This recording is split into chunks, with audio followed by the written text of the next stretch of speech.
Welcome to Chapter 68 of the Strength Culture Presents Quantum Lifting podcast. And today we are here with the owner of City Strength from Sydney, and most people would know him as the SBD guy, John Tran. G'day guys, how you doing? What's happening? Not much. You are the face behind SBD. For those that don't In Australia. Don't know. In Australia. Can we just get a little more of an introduction on yourself? Anything that I didn't mention there that to help the listeners who don't know who you are? Where do I start? Jeez. Well, I am the director and owner of City Strength, and City Strength HQ is the gym, the two separate businesses. The gym's more of a hobby because I enjoy coaching so much, and basically me and my wife, Greta, we both run the businesses, and the online store's been around for, I reckon, about 7 years now, touching 7 years. Yep. Gym is about three and a half years, give or take.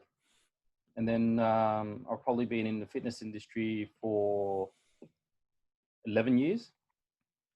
Started off PTing in the park, went to fitness first, couple other commercial gyms, and then started taking up powerlifting because I got sick of doing curls for the girls because there was no girls coming, it was just dudes coming. Then all my clients started doing powerlifting because I just wouldn't shut up about it, and here we are. Very nice. Was that when you were because you used to work at Lift Performance Center before City Strength? Yeah. So I was coaching out at Lift. I'd started powerlifting before I was at Lift. So I'd already started powerlifting. I already started City Strength. City Strength came about because I believe it was my first comp. Yeah, it was my first comp. I ordered a suit 6 weeks out just to do the diligent thing. It's enough time to get a suit. And 6 weeks came by and my suit didn't come. So I had to borrow someone else's suit. Mind you, the guy who I borrowed it off was probably about 105 kilos at the time, and I was 82 kilos. So I looked like I just wore a potato sack. Lifted in that, and I thought, man, it just can't be that hard in this day and age where you order stuff. And at 6 weeks, it didn't even turn up. It turned up like 3 weeks after the comp. What? I did. Yeah. So 9 weeks in total. And that was an SBD suit? Nah. Or was it a different brand? Different brand. I think SVD just started out then. So started looking around. I thought surely there's like a gap in the market. I can do better, or someone else can do better. And I figured, I'll just do it myself because I wouldn't be the only one. And subsequently talking to other people, I realized I wasn't the only one having difficulty getting just the basics to be able to compete.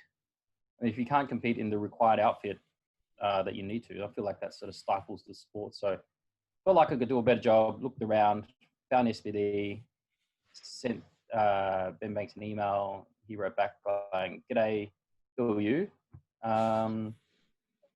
Long story short, basically introduced myself, and it's the right place at the right time. Got the distribution rights, and then here we are. So just to clarify for the people listening, the suit is like a leotard. For those that aren't into powerlifting, it's like a leotard that like gymnasts would wear, and you have to wear those when you compete in powerlifting. So obviously if you can't get one, that's a big barrier to entry for the sport. So did you see, say, your clients and stuff when you started to bring in that uniform, the uniform, that it was easier to access and to get into the sport, and that more people started to do powerlifting comps because of that? I think it was a combination of, back then raw lifting was taking off. Raw lifting had only been around for 18 months to 2 years at that time. So it was a case of good timing, having the product available and easily accessible. Like I carried stock. So yeah, a lot of my clients bought it from me simply because it was convenient, and I made it convenient for other people to buy it. And the day, I would just send it express. I'd have my little box in my PT locker room, and people would order online, and I would run to the post office and chuck it in the bag before the post office closed. Um, well, I'd even hand deliver it if they were in the city because I was PTing in the city by that time. Um, and yeah, I just walk over to. I remember one guy who worked at JB Hi-Fi, and I just strolled on over and go, "Hey, bro, here's your order." At the end of the day, like, um, if you just can't get the basics to be able to train and or compete, like, it's just a pain in the ass. It's like playing footy with no footy boots.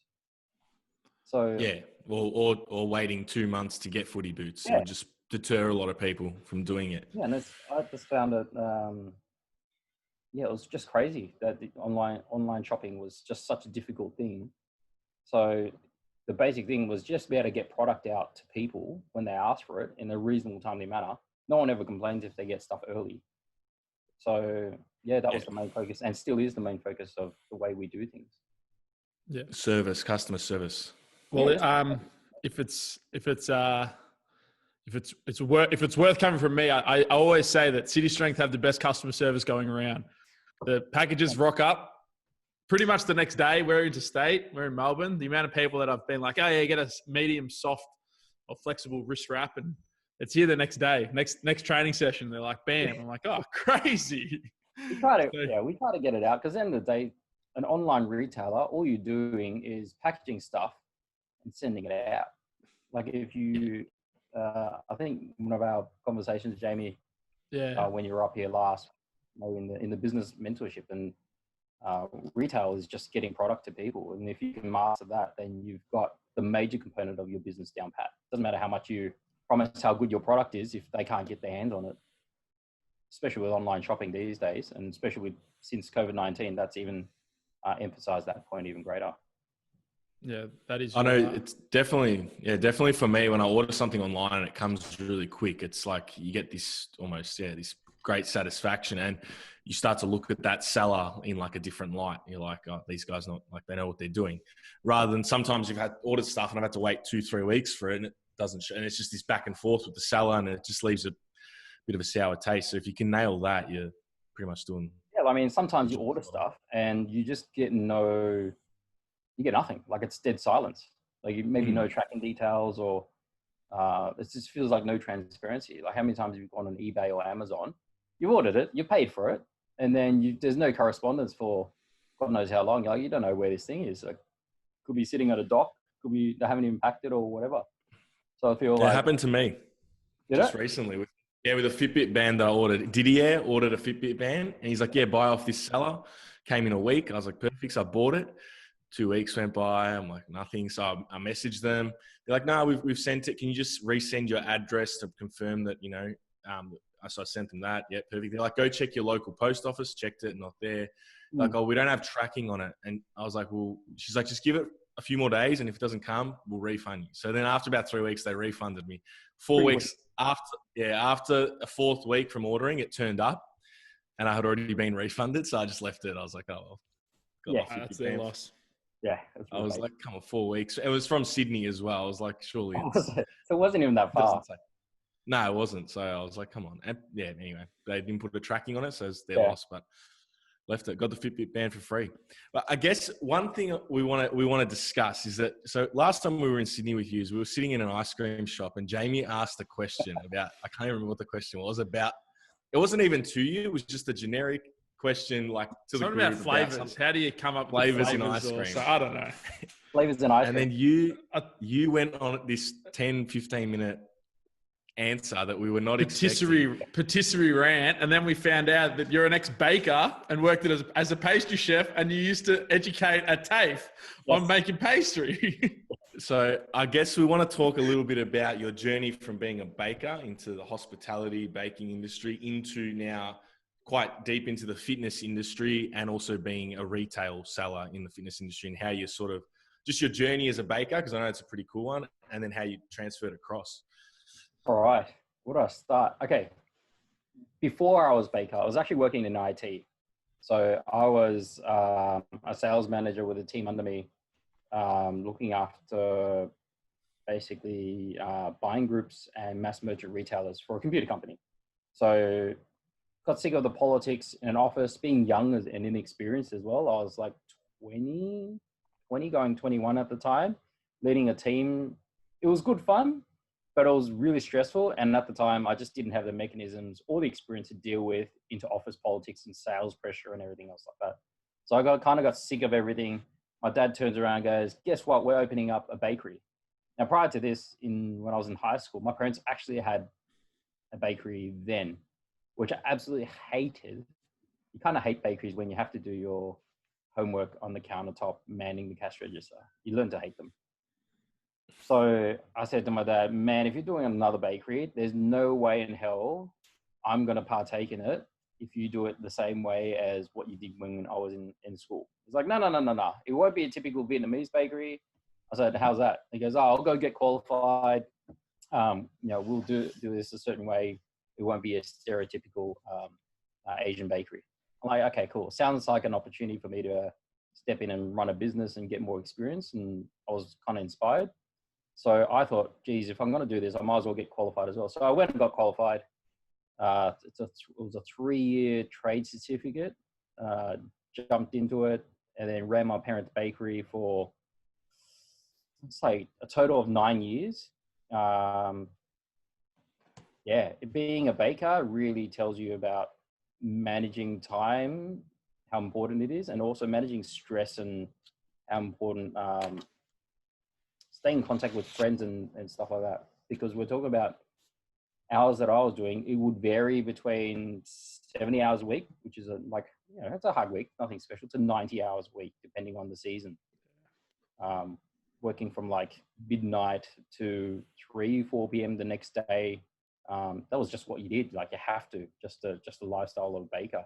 You go home, eat dinner, go to bed, set the timer for like 10:30, 11 o'clock, and then back out again. Probably have 1 or 2 days off tops, usually midweek.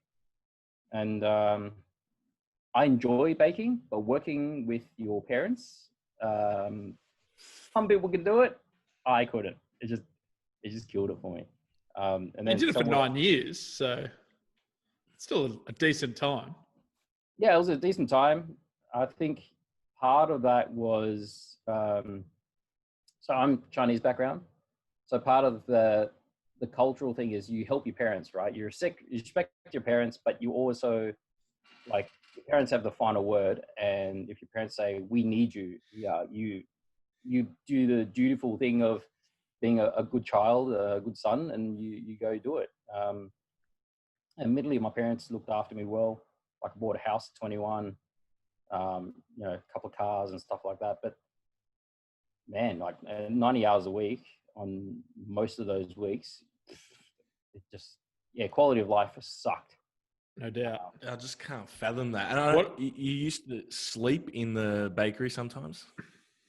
There would be like really, really big days. So it would mean, customers would order, finish I would finish at like 8, 9 o'clock at night.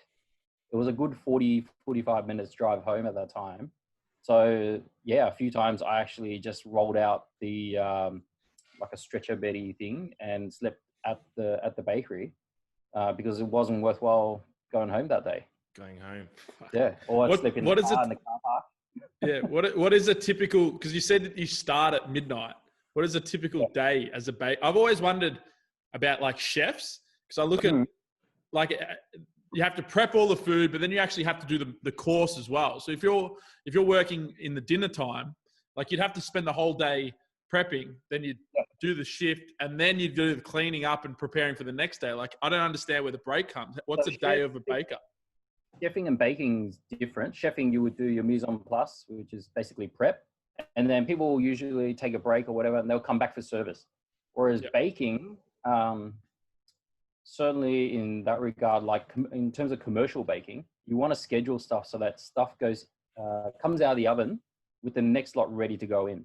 So that goes with calculation of recipes and temperatures and water temperatures, and knowing what amounts and capacities your oven can do, your prover, which is the sort of cabinet that you put your dough in to let it to rise before you bake it. All those timing functions and features have to be pre-calculated so that it's the most efficient possible in terms of energy use and time use. So when you go in at midnight, you already pre-weighed all your stuff. It's already in the, you know, in the flour bags. You tip it in the mixer. You take a flour temperature measurement and a water temperature measurement. For most urban shops and stuff, it's pretty constant, so you don't have to remeasure it.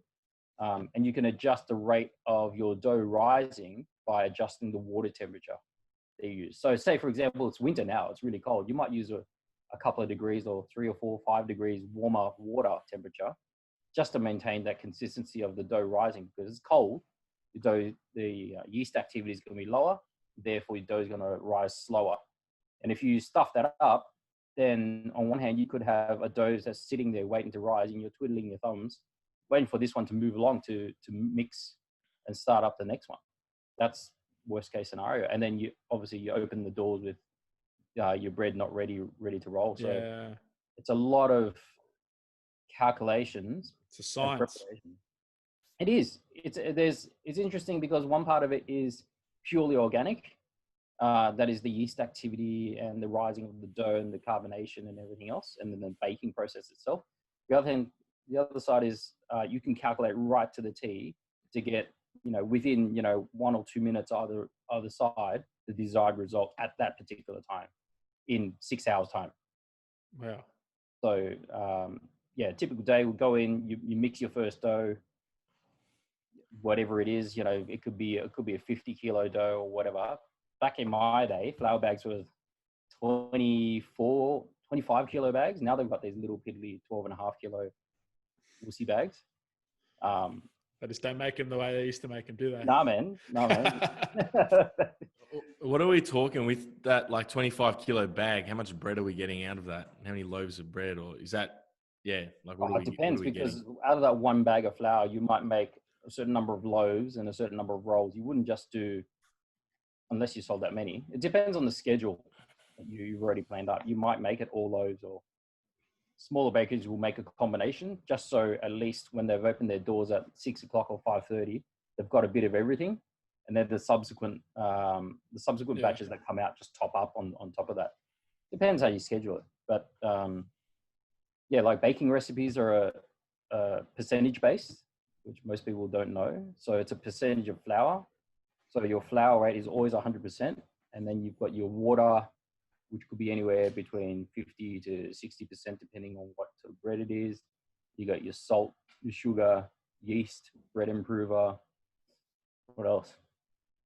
That's about it. I think bread generally. The basic bread recipe is a percentage. Yeah. So yeah, once you made your first dough, you scale it, you round them up, you've divided it, you let that rest, and while that's resting, you start your next dough. And whilst that's mixing, you basically prep the bread tins and everything else for that first one. Then you come back to the one that was resting, time to mold it into loaves or baguettes or rolls or whatever it is. Whilst that's happening, you take the other dough out of the mixer, scale that. So it's always stuff happening back to back. Constantly, yeah. It's just constantly going. It's like a conveyor belt. It's pretty hectic. Yeah. How many of you are doing this? Is it just you, or is there a couple others as well? Most nights it was me and my dad, and like quieter midweek ones, you could do it yourself. It's funny when you're working by yourself, because as fatigue sets in after like a number of days, and it's like 3 o'clock in the morning and you're listening to love song dedications, you start hearing weird stuff, you start seeing weird stuff, especially when you're really tired. People talk about stuff goes bump in the middle of the night. 3 to 4 o'clock in the morning is when weird stuff happens. Yeah, I think you told us this last time. You're like 3 to 4 a.m. is just when like have you got any stories that you can share with us of 3 to 4 a.m.? 3 to 4 a.m. One guy brought his 3 kids out on a summer's night. He was squatting. You know, in the car park, how you've got the concrete sleeper to slot your car. Yeah. He was basically squatting there with a cigarette in his hand. And one kid was on a bike and 2 kids were on skateboards at like 3, 4 o'clock in the morning around the car park. I'm like, what are you doing? He's like, oh, the kids couldn't sleep, so I took them out. Crazy. So who does that? Quite often you get people coming back from the city, knocking on your door going, oh, have you got any croissants or whatever? And then they abuse you because you haven't got it. Like it's not ready, man. It's still bacon. Probably the Dogs. funniest one, which I wasn't there, my dad was there, was when someone blew up the ATM machine in the shopping center. So, Did they get any money? hey? Did they get any money? Yeah, I'm pretty sure they did. It was that spate of where people used to pump gas into the ATM. They'd buy it. I don't know. They get a cylinder of I don't know whatever gas. They pump it into the ATM and then light it, It would just blow up. and Makes it would sense to literally blow blow up like a small explosion or whatever. And that happened as well. My dad was working there, and the whole building shook. Lights went out and came back Wow. on. I'm assuming Crazy. they've changed the technology now with the ATM, so you can't do that. Or they're bomb-proof. I don't know. Yeah. Gas proof. So how did the transition from Baker to PT? You said you used to PT in the park. I think that's how most of us started, just Yes. boot camps and stuff. How'd you transfer? So basically, life was miserable. I was just going to working home the whole time. And then actually my mum suggested, why don't you go to the gym just to break up your day and do something? So I went. What age bracket was this? Just to When build I a time frame. started going to the gym. Baking and when you started baking, and then when you started going to the gym. Baking was 21 and started going to the gym probably 25. Yep. No idea. I basically went into fitness first, as you do, paid a casual, and then went in there, did all the machines. Because going out to the back section was way too scary. And it wasn't until like this PT goes, "Oh, I've seen you like here a couple of times. Why don't you like go to do, the back section, free weight section?" I'm like, it's not my thing. It's too scary. I'm just happy to just pump the machine. And he actually took me into the back and trained with him. Didn't charge me or anything. It's like, just come train. And then from then on, that's where I developed like the confidence to actually go into the back room and train with the big boys. And I just kept seeing all these AIF ads. Baking took me to an extra 3 years to finally pull the trigger and go, nah, I'm sick of baking. And then actually contemplate doing the AIF course to become a PT after that. And at the same time, this was when I was teaching at TAFE when I was about 28, 29. Taught two semesters at TAFE. And I started PT at that time as well. So I was baking, PTing, and teaching at TAFE. A transition period. Yeah. Massive. Fun. The transition period was fun. It was fun in that I was teaching, but PTing as well is also a sort of teaching in that regard. Like you're instructing people, but you're not really teaching. It's just, I just really enjoy the conversations you have, especially at TAFE, because you get, in a TAFE class, you can have anything from just a 16-year-old doing his apprenticeship right up to 50-year-old mum who's just watched MasterChef and everyone else in between.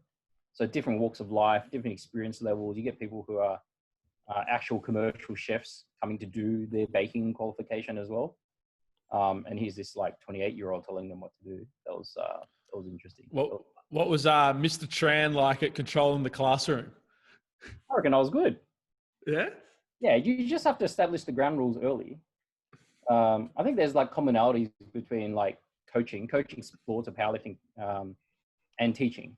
Because as long as you set the expectations correct, you set the guide where the lines are, and you treat people with respect, you're good to go. Like all I did was the first lesson at TAFE was probably the most interesting one because all the students knew that there was going to be a new teacher. So the standard thing in baking or any commercial cookery class is you turn up to class, but you're not allowed to enter the kitchen.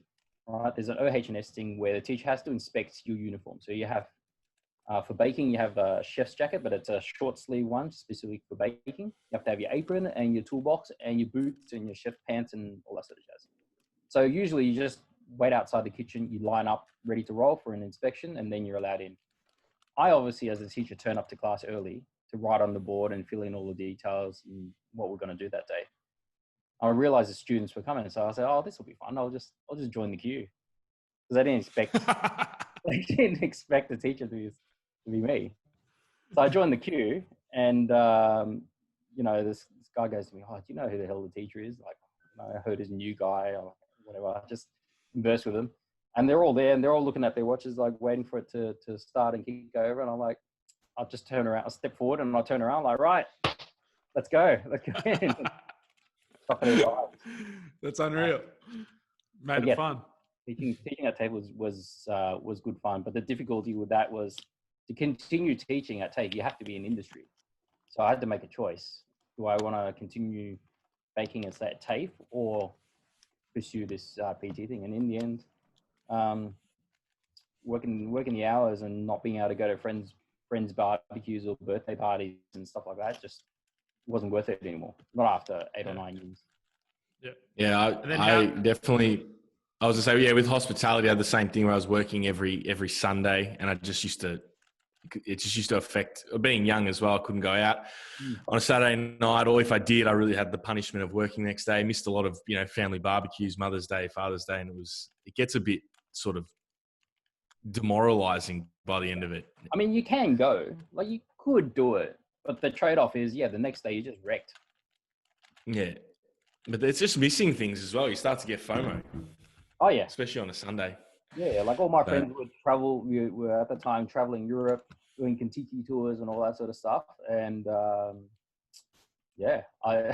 was working, and that's baking. All my 20s. My entire 20s was just work.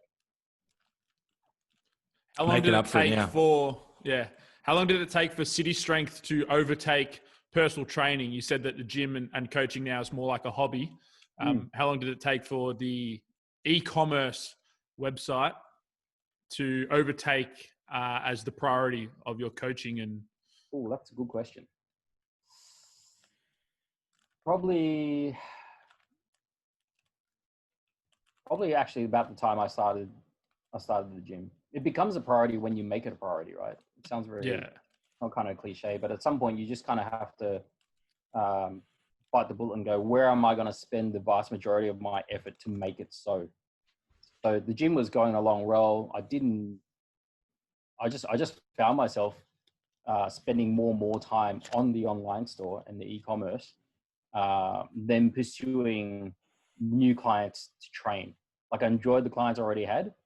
Some people come along, like you have a few, one or two drop off and you pick up one or two. I just realized I myself wasn't actively pursuing a lot more clients. But I noticed I'd actually spend a couple of hours more doing this and that on the online store, or just paying a bit more attention to it. So I had to put a date on it, probably 3.5 years ago, when Brett and I decided, let's pull the trigger on the gym and actually have somewhere to go.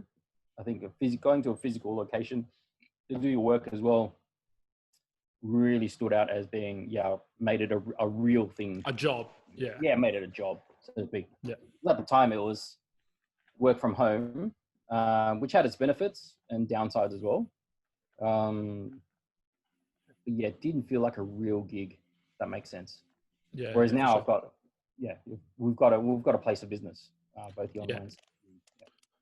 So was the decision to start the gym City Strength almost like a decision to add value to the online shop where people could come and try on the gear, and because there really isn't anywhere to try on powerlifting equipment. There's nothing in Melbourne. Like John Paul at the Fortress, John Paul Kauke has a little bit down there sometimes if he's got stock if he's got stock. However, there's nowhere you can't really just go to like a Nike store and try on a new pair of runners or whatever. There's nowhere to really do that. So was that one of the main ideas for opening up the gym alongside it? 100%. Because we had a lot of people, you know what it's like with people buying knee sleeves. The question is, how tight should it be? And tightness is very subjective, right? So a lot of people would call or message us and going, can we come and try? And at the time, we were just operating out of a storage unit. So it wasn't an appropriate place for people to turn up. We did do a few, but it was just awkward organizing a. It's not professional, yeah. It's not professional. Yeah, it looked like a backyard operator at the time. So, and at the time, powerlifting at Lift, we wanted to take it a certain direction, and in order to do that, we needed our own space. So, part and parcel was we needed a retail space for the online store, and the coaching side of it, we just wanted to do our own thing. So it just sort of, yeah, we just sort of pulled the trigger. We just sort of looked at each other and went, oh, we're going to do this. And like, yep. And then I think 3 weeks, 3 weeks later, we found the site. And then, yeah, we chased it from there. And now we get people coming in to, try lifting shoes and whatever else. It's still a bit of I mean, we're in Marrickville, so we're not exactly close in the middle of the city or anything like that. But I do feel like having a physical place of business, like a retail space, has given the store an extra avenue for people just to be able to come in if they're really, really unsure, and we can give them advice on the spot. So that helps a lot. Yeah. I think it's fantastic. I remember you saying a story that was it a policeman or a fire truck rolled up and they bought some equipment or something, or? Oh, okay. So there's actually both. So an entire fire truck rolls up, parks in front of the thing, and you've seen the front of the place, like it's not that big. So the fire truck takes the entire frontage of the shop, and the firemen come in. It's only one guy, but the entire lot of them, I think they just all jump in the truck together. No, they have to. They have to travel together in case they get, and they have to travel in their gear in case they get called out whilst on the road. So if someone wants to get lunch, they all have to go. Yeah. Okay. So yeah, they all came in and bought stuff. More recently, we've had Riot Squad, which is a lot more imposing because they turn up in. Oh, really? They've turned up in their Nissan Patrol with the bull bar and the roof rack and everything else. All blacked out. Yeah. This posse just walks in. And the guy just wanted to buy knee sleeves, and he's come in a couple of other times. And yeah, every time it's this blacked out Nissan Patrol. It's like a tank, and they just mount the curb. They don't even park it properly. And Greta and Deuce have come back as they're walking up the street. This is Riot Squad 4x4 just mounted on the curb in front of the gym. They're like, "What the hell is going on here?" They come in, and yeah, this guy's just buying wrist straps and knee sleeves. So, crazy. Yeah. Well, I also, when you sold a Powerlifting Australia t-shirt to a guard at Guantanamo Bay. Oh, okay. Actually, and how you got it there, because I found that super fascinating. The process of getting a t-shirt from Sydney to Guantanamo Bay. Yeah. So there's a couple of obscure places. That's not the most obscure. Something else has beat it just recently, but recently. Let's hear both of them. Yeah. So the PA t-shirt was ordered by a guy. So the guy at Guantanamo Bay didn't actually order it. His brother ordered it for his brother in Guantanamo Bay. So as you do on the online store, all the shipping is automatically calculated. So if you can select it, supposedly the system's supposed to be set up so that if you can select your address and it validates you and gives you a price, you can ship it to it. So if somehow this guy managed to put in the address for Guantanamo Bay, which is these whole bunch of acronyms like United States Armed Forces. There's different theaters of operations. So there's Europe, Asia, blah, blah, blah, whatever place. Guantanamo Bay, it came up as an invalid address. So I look at it, I'm like, how am I going to send it to this guy? Looking it up, you find out that Guantanamo Bay is actually listed as a European theater of operations at the time. And then I had to Google all this. And then finally actually ended up calling DHL to find out that you can't actually send parcels via any other courier company other than US Postal Service to a US military installation. So subsequently, we had to reroute it to New Jersey. So we DHL sent it to New Jersey. I think we sent on a Tuesday, got there on a Thursday. And then he forwarded it to his brother by US Postal Service to Guantanamo Bay, Gitmo.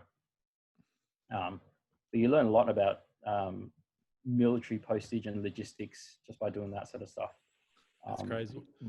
Before we hear the second story, I know you sent me a video of the Formula One logistics. I watched the YouTube channel and just watching, you just don't, we rock up, we watch the race, whatever, but you just don't realize the process that goes into getting all that equipment around the world. I think logistics fascinates me. I don't know. I feel like I'm a bit of a nerd sometimes where I just sit and watch these YouTube videos about logistics and economics, macroeconomics and stuff. Logistics is crazy because your day-to-day life, you don't realize, like you said, you turn up to the Formula One or whatever race or whatever expo event and everything's there. What you don't realize is how much stuff goes on in the back end. And especially Formula One, everything's time sensitive. There's hundreds of millions of dollars and thousands of staff that move week to week from country to country. It's just absolutely obscene. And they have special contracts. I think DHL does most of the Formula One. And another company called Agility Logistics does a whole bunch of expo stuff. And yeah, like we run the Sydney Expo comps for like the fitness show. And obviously we go in and do the setup. And you see the amount of forklifts flying through, the timing of each company has to organize to get their product there. Not only the product there, the stand has to be there, and then organizing timing for people to go in and set everything up, test everything, and then after the show, be able to pull it all out within a timely fashion. Like it's just, yeah, I don't know. There's something fascinating about all that organization. What goes on behind the scenes and just how fragile it all is, as we've seen with obviously what's going on in the world at the moment, but like the Formula One obviously hasn't been going. Yeah. So then DHL lose that contract, how many jobs, like, and just the trickle on effect that all these processes have if you just remove one little part of the puzzle. Right. All the additional processes that the companies have to put in place now because of these, COVID-19 biological, like health hurdles that they have to overcome. People forget that I think the statistic was up to 60% of the world's freight moves by a passenger aircraft. And when we were flying, going on your flight to Bali or Singapore or Hong Kong or wherever, there's something in there. Yeah, it's not just your baggage underneath. It's a company's stock order product gets jammed into the space, and they get 60% of the world's air cargo goes by air freight. So, when flights are down and people are wondering like why they can't get their stuff, not many logistics company have their own dedicated aircraft. Few do, but not all of them. So that's crazy. Yeah. So the second story about somewhere obscure, probably not as dramatic as the Guantanamo Bay one, but someone ordered a pair of fat grips to the Faroe Islands. You guys know Faroe Islands. I got no idea. I had to Google Maps this, right? I've heard of them. I'm like, this is, it's part of Denmark. But if you look on the map and you go to Europe, it's halfway between the UK and Iceland. It's an island. Crazy. Yeah, it's this little island in the middle of nowhere. Like, I don't even know what part of what sea that's called in that part of the world.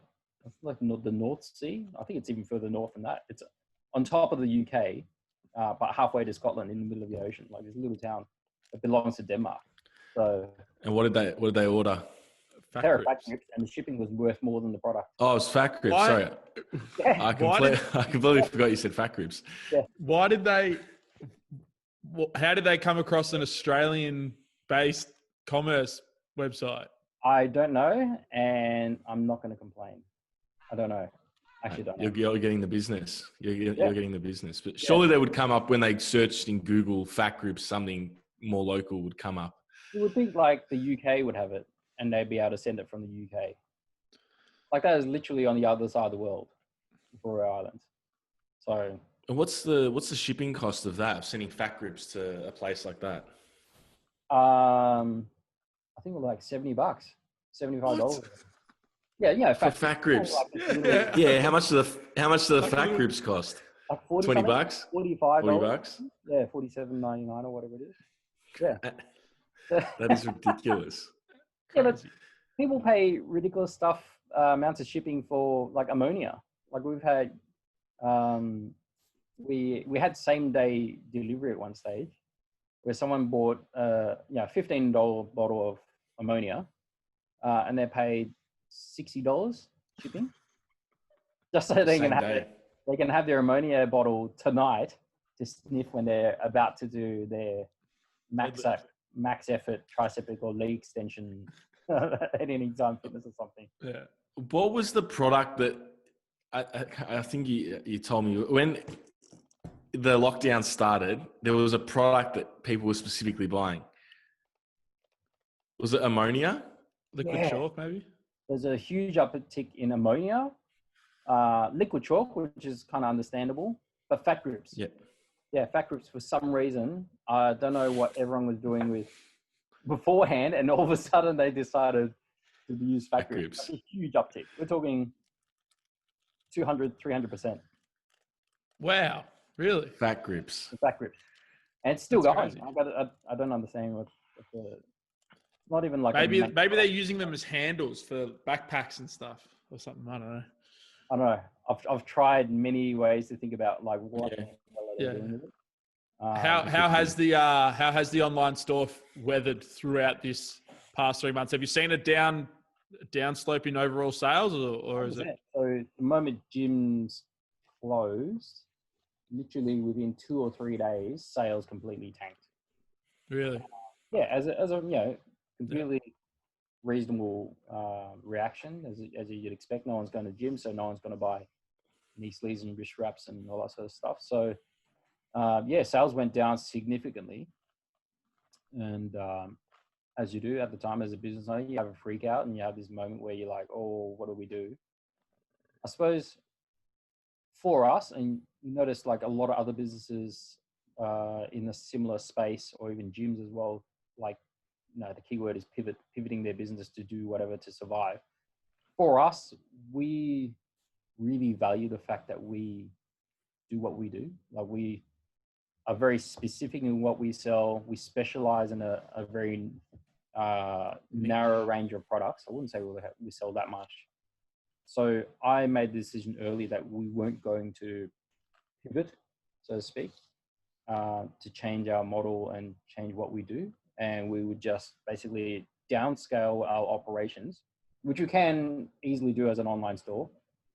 And basically, because there's less traffic going through the store at the time, use that time to really analyze our processes and plan for when things get better.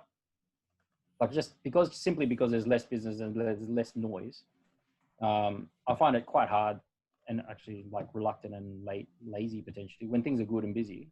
You don't really do much self-reflection. I certainly don't. Oh, without a Things are doubt. going well, right? So you don't need to really have to go, oh, what can we do better here and there? You might ask it, but you don't spend that much time. Whereas when it's quiet, you've got the time now to be able to plan and put things in place. And really objectively look at how we can focus on doing, for us, shipping, customer inquiries, acquiring product, all those sort of things. What we can do better and streamline it all, and what we're lacking. So I just use that time to do that, as opposed to trying to like pivoting a business, especially for like a retailer. I feel like you either take on a whole nother line of business, which opens up a whole nother can of worms and complexities involved. I just didn't think for the long term it would be as fruitful for us. Yeah. I was going to say, you've taken a bit more of the bigger picture than just the immediate. Whereas we did the same thing with the online sort of PT, the Zoom coaching that a lot of sort of gyms took the route of, and we just made the decision right at the start. We're like, we're not doing Zoom PT coaching. We're going to use this period to develop some online products, services, stuff like that are really going to sort of propel us into the second half of the year and next year. And I think, 2 years, 3 years, 4 years down the track, it's going to pay big dividends for us. Yeah, for sure. Because I think you guys it's integral into a business anyway. So it's not like it's just an add-on that I feel like you probably would have ended up doing in some capacity later on anyway. So it's not really... Yeah, exactly. It just accelerated that move for us. Yeah. Definitely. Yeah. And then are you guys ready to kickstart again? When's your date? The 13th, I think? 13th in New South Wales, which is... and you get 100 people, straight to 100 people. Straight to 100 people with Saturday. Well, we still have to adhere to social distancing. Yeah, for sure. Yep. But, 4 square meter rule, our gym's floor space is about 180 square meters, not including the bathrooms. So the most we ever get in the gym at any one time is 12 to 14 people. So, provided everyone washes their hands and wipes down all the equipment, we're good. We're not going to have to. You're good to go. Yeah. Did you guys go down the route of leasing out all your equipment to your members? Yeah, definitely. Yeah. Has it all come back? No, not yet. Oh, yeah? We got to organize it. Yeah, Greta and I are sharing a barbell. Everyone took me. My dad took bloody Alico plates.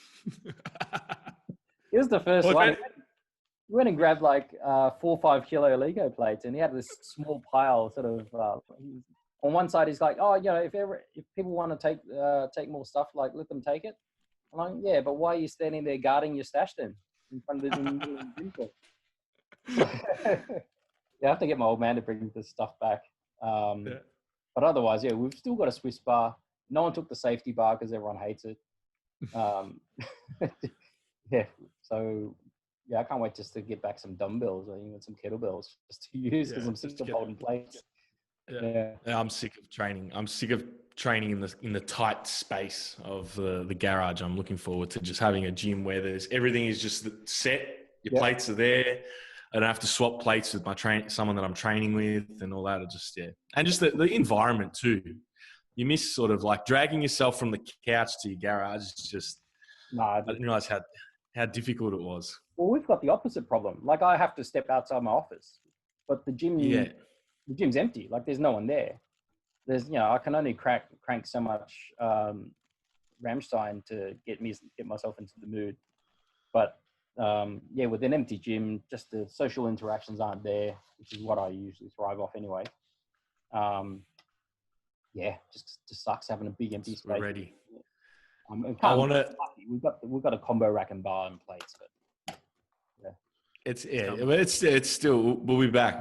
I want to shift the conversation slightly before we start wrapping up.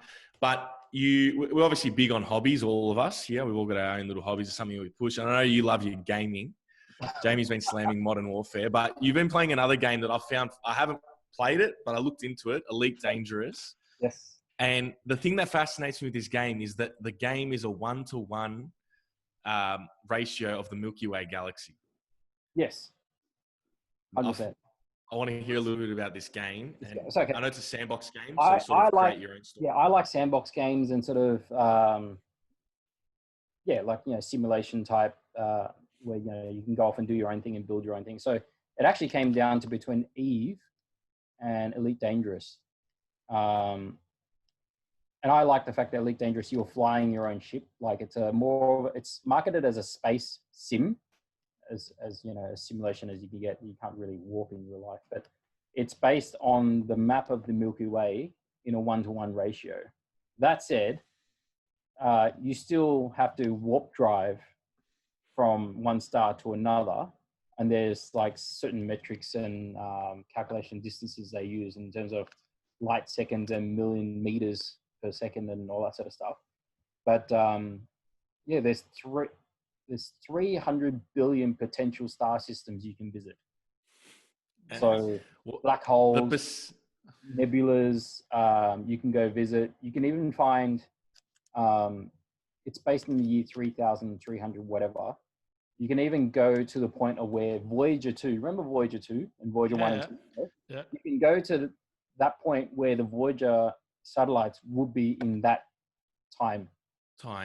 Yeah.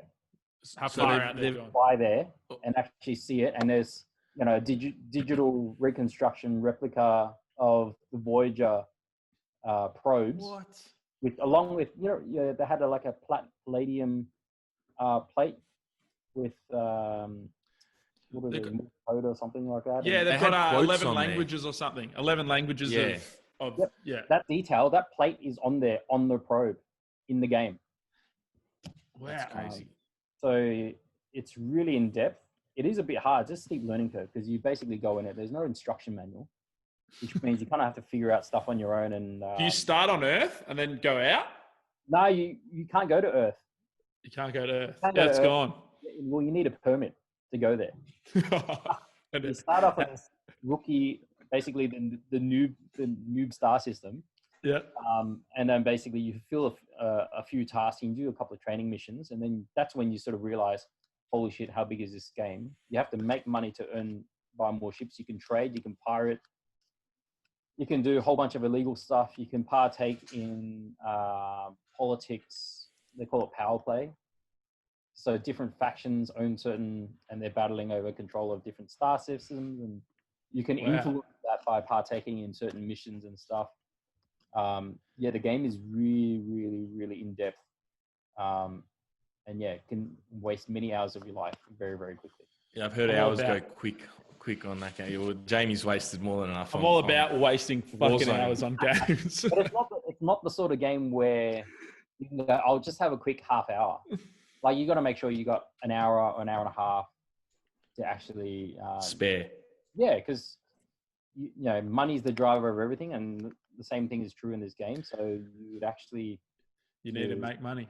You need to make money in the game. You got to do the grind to some extent, and then you can go exploring. Like, there are places people have visited in this game where they've literally taken weeks of real time to get from one point to another to go exploring. And if you explore a star system that hasn't been explored before, you get your name put on it and all this sort of stuff. Wow. Yeah. Great. So there's a big incentive to get it. The visuals are really, really cool. Well, that's what I've heard. That gameplay on YouTube. The visuals and the sound effects of the game are what really draw you in. Yeah. Yeah. But it's definitely not a game where it's quick action. It's a lot of travel, a lot of flying around, a lot of travel. But the details are ridiculous, because this game is so involved. There's so many people play it. There's even like third-party tools you can use. So, for example, if you fly to a star system, you run out of fuel because you're a noob like me, and that happened to me actually last night. Run out of fuel. You Google these guys called the Fuel Rats, right? These Fuel Rats is literally a group of players who've made up this, I don't know, consortium where their job is to be like the Saint Bernard with the rum around his neck to run out and save people. Yeah. So they don't belong to any political faction or whatever. You go on their internet chat stream. This is outside the game, mind you. Put in, say, I need help, blah, blah, blah. There's someone manning this chat stream 24/7. Then they'll put the call out for whoever's nearby, and they'll fly out to you and refuel your ship to save you. So you don't have to like self-destruct and end yourself in the game. So it's basically, that's crazy. It's That's a the next level. rescue business or rescue corporation. That's actually crazy. Little things running in the game. If there's anybody else out there that follows us and plays this game, let us know. Please let us know. Have you, just lastly, before we sort of wrap it up, have you watched the movie Player One?